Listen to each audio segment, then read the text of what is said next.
Depending on who you ask, some would say that my fashion sense has always been fucked. Emotional damage! No sympathy required. I feel like their opinion has brought me to this. A list where I sort of take what I've learned from David Bowie and filter it through comics.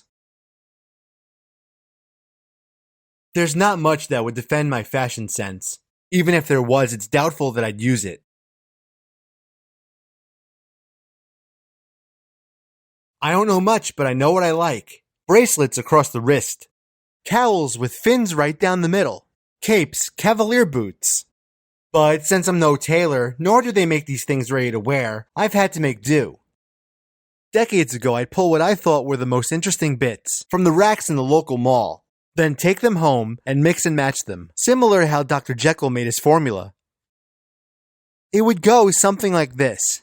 On Monday, I'd be an absolute vision of orange. Tuesday would be a black vinyl shirt, along with some Jinkos.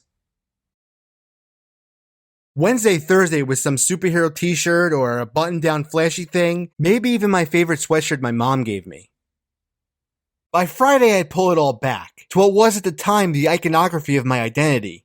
Leather jacket, my Who shirt, ripped up Levi's, and a pair of Converse. So listening to the playback, this all sounds pretty pretentious.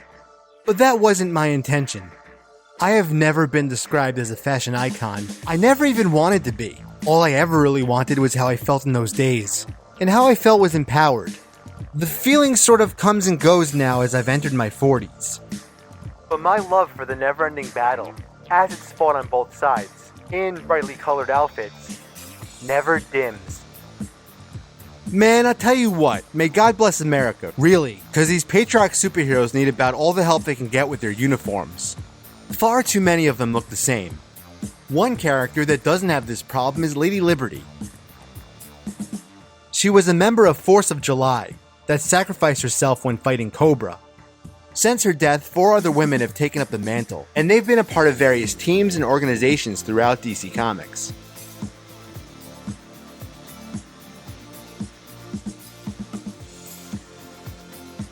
I love her look because it's different. It draws inspiration from a very special place. This all-inclusive, powerful message given to generations of immigrants before they even stepped foot on American soil.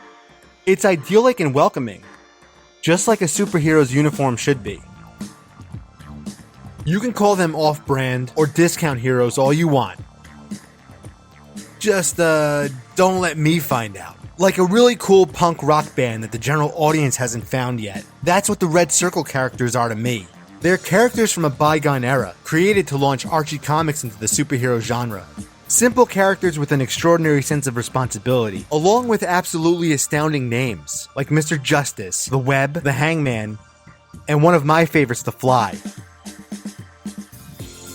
The character was decked out in yellow and green spandex, which was the standard fabric for heroes of that era. A pair of goggles covers his eyes, which makes for a very buggy look. His gloves and boots have an angular cut, which always stood out to me as being unique among superheroes. And this might not sound like a big deal to a modern audience, but the character was among the first to have a holstered weapon. Frank Castle can eat his fucking heart out. A handgun capable of dispensing non-lethal tranquilizer darts, or stun rays, depending on its setting. Now looking at this design through a 2022 lens, is it perfect? Hell no, it isn't perfect. The goddamn wings come from the collar. It would make more sense if they were on the back. But I don't believe it has to be perfect to be great. I will if I have to, but I never really liked being the bad guy. Not on the playground, nor the battlefield of marriage, and definitely not as a father. Knowing myself in this small way that I do, I was pretty surprised being so compelled to put the villainous Dr. Light on this list. As you might imagine, he has the power to control light in all sorts of inventive ways. Really cool stuff like bending the light around him to become invisible, creating a blast of light or a force field. He could even power up by draining a light source. The way he uses his powers is interesting, but so is his suit. See, at the time he was introduced, so many villains had a purple and green color scheme.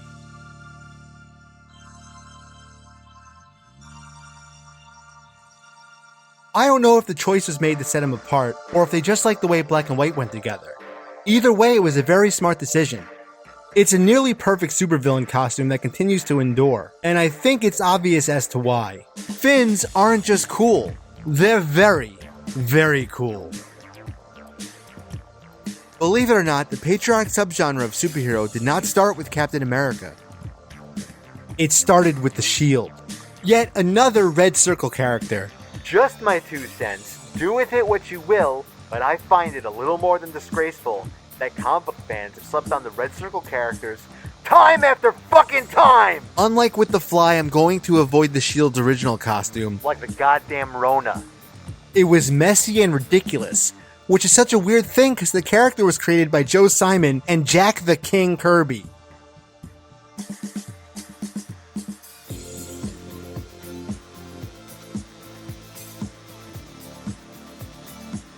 The design the character had at Impact Comics was so much better.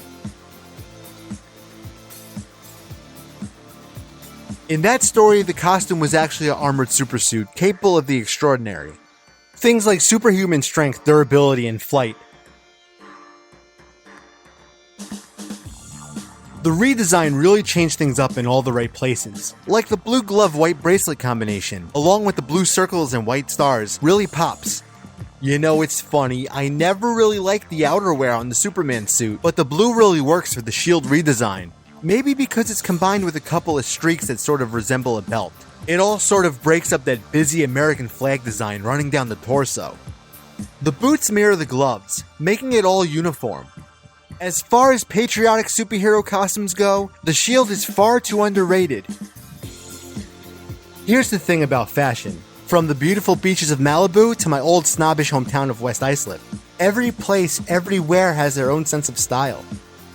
There's only one place you're gonna find where the sense of style is turned up to 11, and that's Astro City. A few of you may be wondering, what the hell is Astro City? It's an extraordinary series by Kurt Busiek. He's used archetypes and story beats to craft a masterful universe. And a lot of the stories are told from an average human point of view. It's a fantastic read full of emotions, action, and fun. There are a ton of cool characters wearing wild outfits in Astro City, but my absolute favorite is Jack in the Box. He's a witty, bantering street-level hero in the vein of Spider-Man, with a little bit of the creeper thrown in. Within the brightly colored, gadget-filled costume, there's a meditation on legacy, which is woven into the anxieties of parenthood, intersecting with black identity and against the absentee father stereotype. These themes are then explored in one way or another with each of the characters who have taken on the mantle of Jack in the Box, to which there have been 3. That costume has been mesmerizing to me ever since I first laid eyes on it. Lucky for me, I have no fear of clowns. Could you imagine?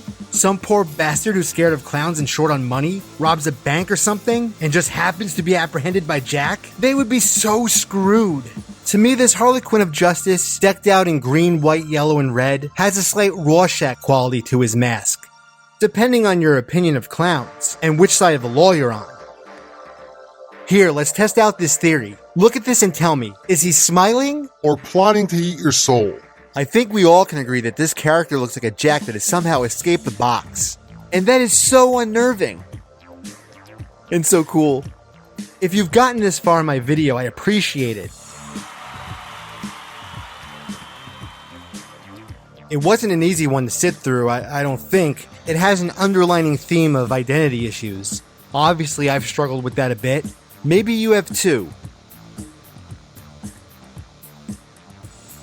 And if you haven't, be thankful for that. Really. Because for a lot of us, more than you think, we have to learn how to conceal our identity and when to flaunt it. And should it ever become boring, even for a moment, we spend a large chunk of time trying to figure out who we are again, what we stand for, and then, in a matter of speaking, how to properly wear it on our sleeves. So on, so forth. Rinse, recycle, repeat. That is the power, responsibility, and struggle of being an individual. If you're someone going through an identity crisis, I can't promise it'll be easy, but it will be worth it.